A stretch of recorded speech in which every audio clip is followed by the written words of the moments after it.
하나님께서 주시는 특별한 은혜가 넘치기를 또 주님의 이름으로 축원합니다. 여기 전에 하던 대로, 제목이 전에 하던 대로.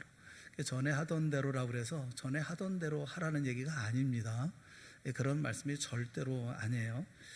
다니엘은 새로운 통치자 다리오 왕 앞에서 이제 총리로 발탁이 됩니다. 바벨론에서 다시 이제 메데바사 이제 다리오 왕에 의해서 또 총리로 발탁이 됩니다. 이때 다니엘의 나이가 몇 살쯤 되었을까요? 다니엘의 나이가 일반 우리가 생각하고 또 추정해 보기에 한 80대 초반 정도가 아니었을까 그렇게 생각해요. 나이 80이 될 때까지 이렇게 정무를 돌보고 또 나라를 돌보는 일을 했던 거죠. 10대에 바벨론의 포로로 끌려와서 느부갓네살 왕의 인정을 받았던 소년, 그 소년, 그렇게 믿음으로 살아보려고 몸부림치고 했었던 소년이 벌써 이제 80대에 이르게 되어진 거죠. 그동안 제국도 바뀌고 또 왕도 여러 바뀌었습니다. 그런데도 새로운 통치자 다리오 왕에게 다시 발탁될 정도의 이런 오랜 세월 한결같이 주변 사람들에게 인정을 받았다. 이건 대단히 중요한 일이죠. 그 인정받았던 이유가 뭐겠어요? 10절 말씀에 보면 전에 하던 대로. 그러니까 이 짧은 표현 속에 여러 가지 함축적인 그런 메시지가 담겨져 있어요. 전에 하던 대로. 뭐 어떻게 했길래? 이 말씀 우리가 깊이 좀 생각을 해봐야 돼요. 그 축적의 길이라는 책이 있습니다. 서울대 교수인 이정동이라는 교수가 쓴 그런 책이에요. 이 책에 보면 축적의 길이라는 이 책에서 주장하고 있는 것이 뭐냐면 창의적인 아이디어는 별로 도움이 안 된다는 거예요. 우리가 반짝반짝하는 아이디어가 있잖아요. 어떤 일을 해나갈 때 그 아이디어를 내고 뭐 이제 어떤 순간적으로 탁 떠오르는 그런 아이디어, 뭐 이런 창의적이고 이런 반짝거리는 아이디어 이런 것들은 별 도움이 안 된다라는 거예요. 모두가 창의적인 인재가 필요하다고 말하는 요즘 같은 시대에 웨이브는 이런 주장을 하고 있을까요? 실제 산업 현장에서는 이 반짝이는 아이디어도 필요하지만 그것이 실현되기 위해서는 오랜 시간 연구하고 실험하는 축적의 시간이 필요하다. 이걸 지금 강조하고 있는 것이 축적의 길이라고 하는 책에서 얘기하고 있는 거예요. 그 혁신의 대명사라고 불리우는 애플의 창업자 스티브 잡스 역시도 반짝이는 아이디어 하나로 아이폰을 만든 게 아닙니다. 그의 아이디어가 스마트폰으로 우리 손에 들려지기까지 얼마나 많은 시행착오를 겪었겠어요? 저자는 이를 가르쳐서 개념 설계 역량이라는 용어로 설명을 해요. 개념 설계 역량. 개념 설계라고 하는 것은 남의 설계도를 가지고 베끼고 실행하는 데서 그치는 것이 아니라 스스로 그림을 그리고 계획할 줄 아는 능력, 그것을 말하는 거죠. 그러니까 수없이 반복되는 연습, 또 훈련, 그 다음에 그 실험 속에서 시행착오 되어지는 이런 모든 시행착오와 경험의 축적을 통해서만 달성할 수 있는 것이 있는데 그게 바로 뭐냐면 개념 설계 역량이라는 거예요. 그러니까 우리나라 산업계의 치명적인 약점이 바로 이런 수천 번의 시행착오를 통해서 얻어지는 개념 설계 역량이 없다는 거예요. 70년대, 80년대의 산업화 시기에 우리나라가 뭐 일본이라든지 미국이라든가 이런 선진국들의 제품을 벤치마킹하고 빨리빨리 하는 문화로 속도 향상에 주력한 결과 엄청난 그런 열매를 맺은 것은 사실이에요. 그래서 우리나라가 급성장했죠. 굉장히 빠르게 성장을 했습니다. 그런데 단기간에 성과를 냈던 속도 중심의 이런 동력의 힘이 잃어가고 있는데 그것은 우리가 아직도 과거에 젖어가지고 빠른 성과만을 바라고 있기 때문이라는 것입니다. 우직하게 수없이 반복하는 노력을 통해서 얻어지는 개념 설계 역량이 없는 풍토, 이게 우리나라가 가지고 있는 문제라는 거예요. 우리가 이런 개념 설계 역량이 없기 때문에 우리나라의 이 경제계, 또 우리나라의 정치계, 우리나라가 가지고 있는 어떤 모든 것들이 큰 위기가 올 것이다 라고 걱정하는 체계예요. 그러니까 우리는 이런 것에 대해서 준비가 안 돼 있다.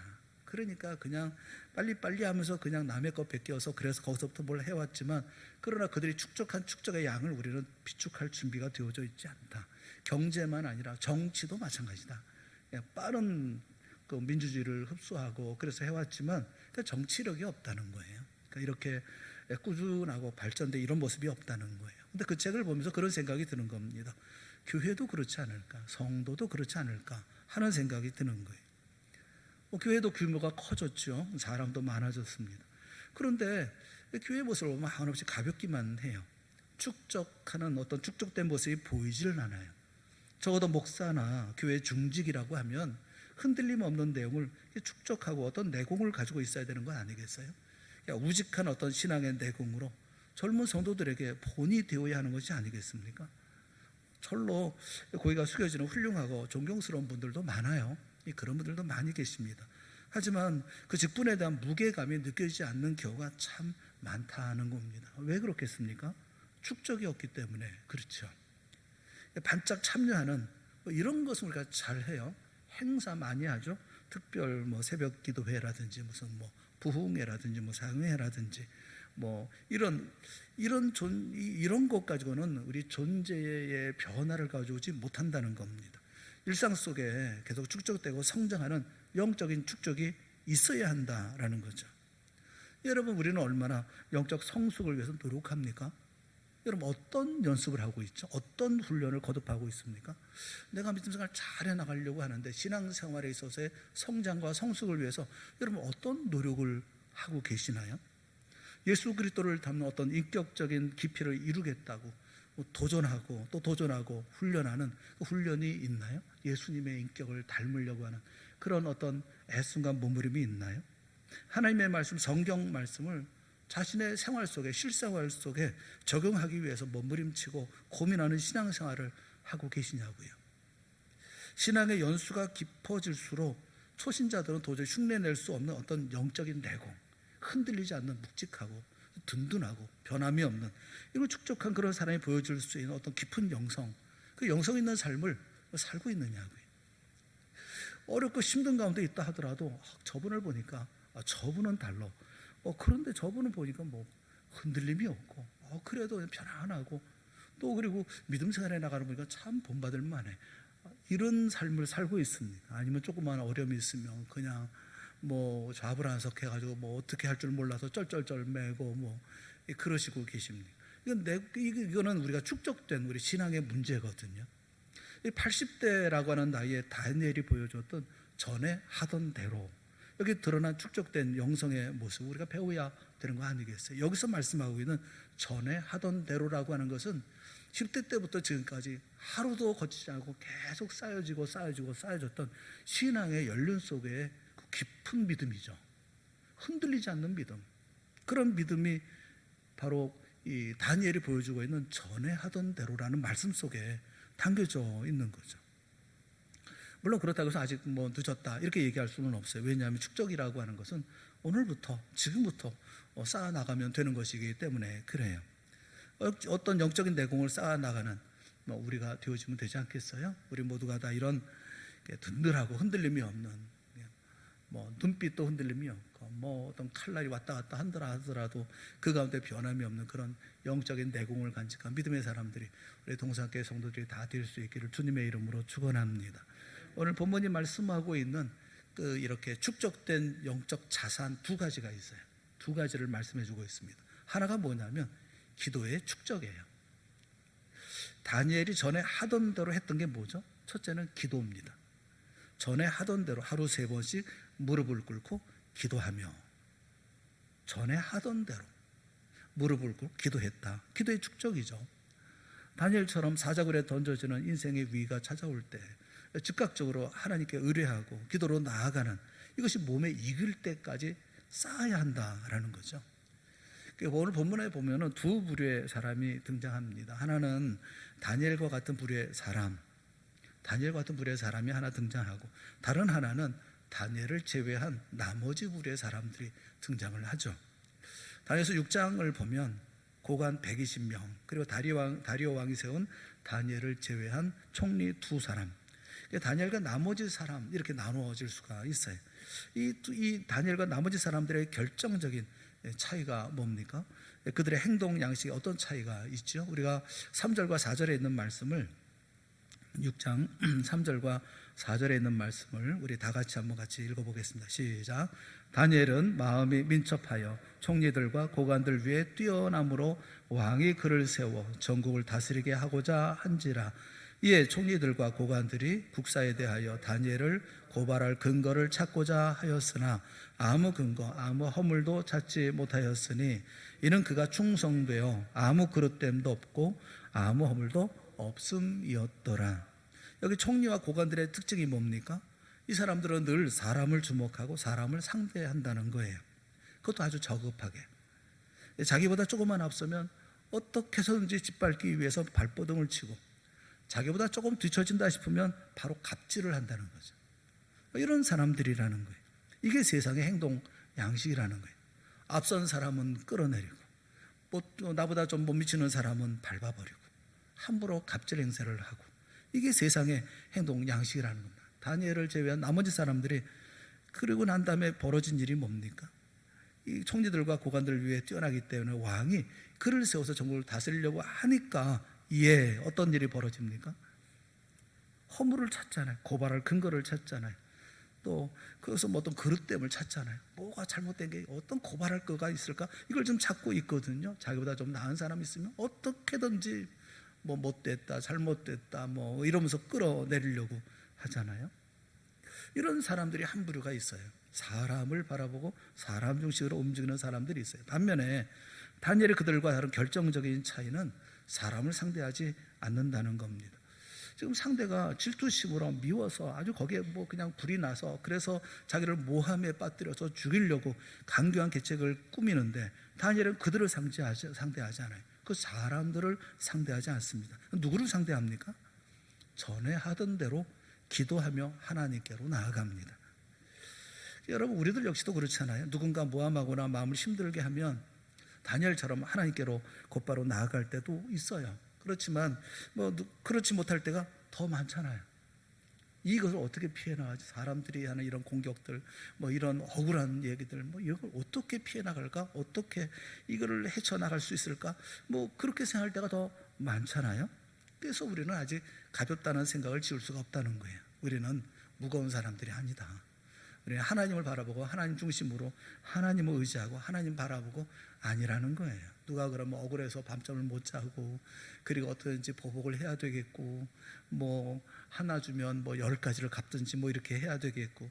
여러분 어때요? 정직하게 한번 돌아보세요. 나를 못 살게 구는 사람이 1명이라고 그러면 여러분 생각해 보세요. 내게 고마운 사람은 10명, 100명, 1000명에 이를 텐데 우리는 계속 부정적인 생각만 하고 있지 않습니까?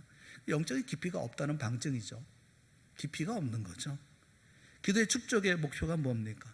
이런 일이 일어날 때 본능적으로 다니엘처럼 전에 하던 대로 그 문제를 하나님께 가지고 나아가는, 기도하는 자리로 나아가는 만큼 이렇게 기도가 쌓여야 한다라는 거죠. 문제가 있으면 주님 앞에, 하나님 앞에.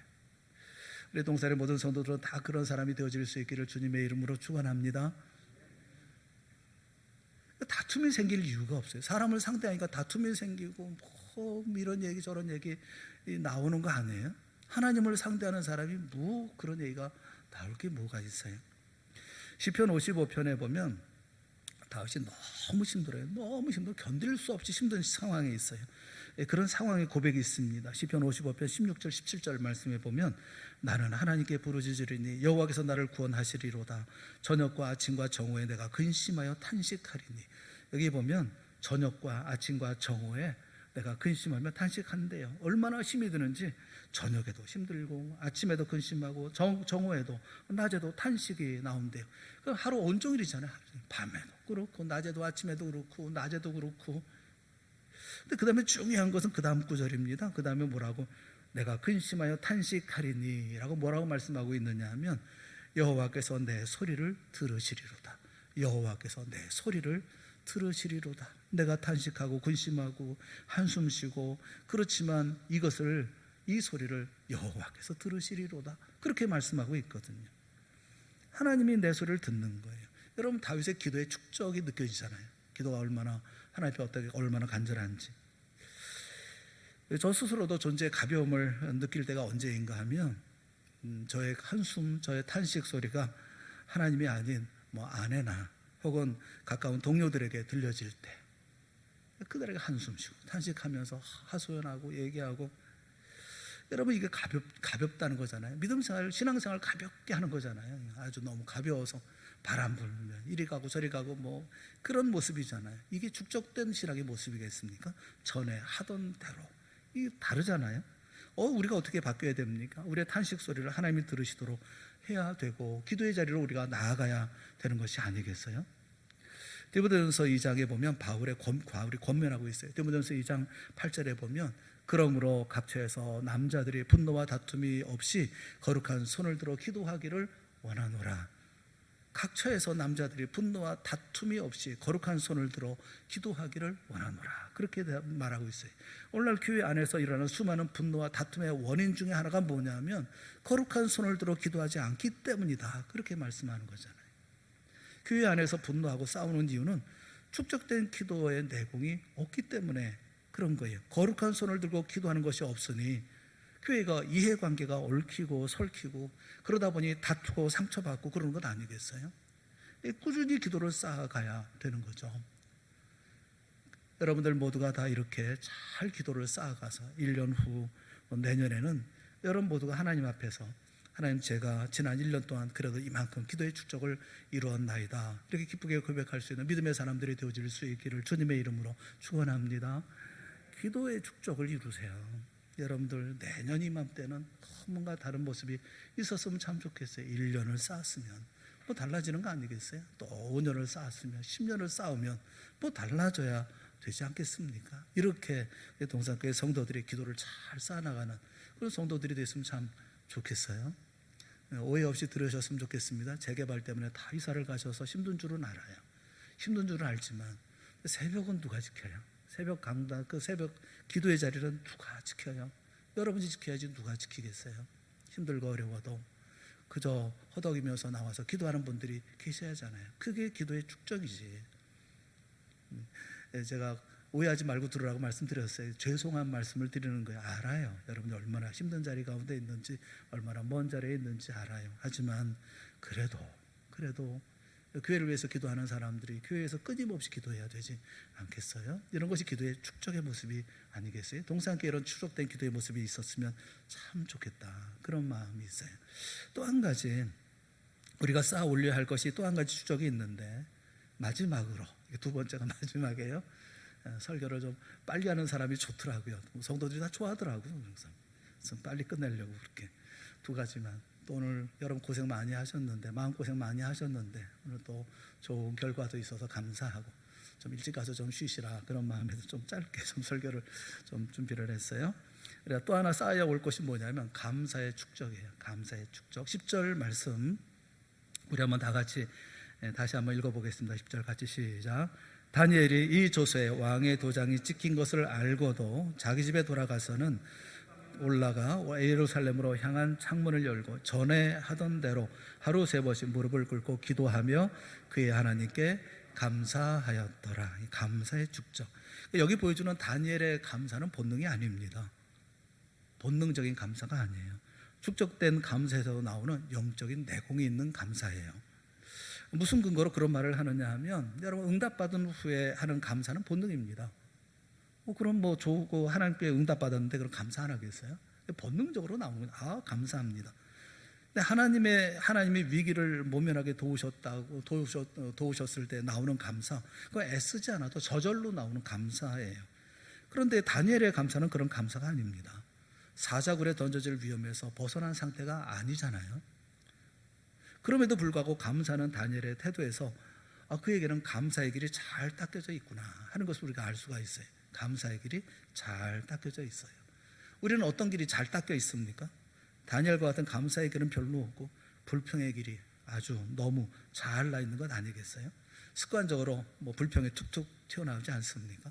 지난 한 주간 한번 가만히 돌아와 보세요. 5번 불평할 때 한 번 감사했다고 하면 굉장히 성숙한 사람이에요. 좋은 믿음의 사람이에요. 웬만한 사람은 불평 100번에 감사 한 번 할까 말까. 감사의 길이 안 나서 그래요. 감사의 길이 없어요.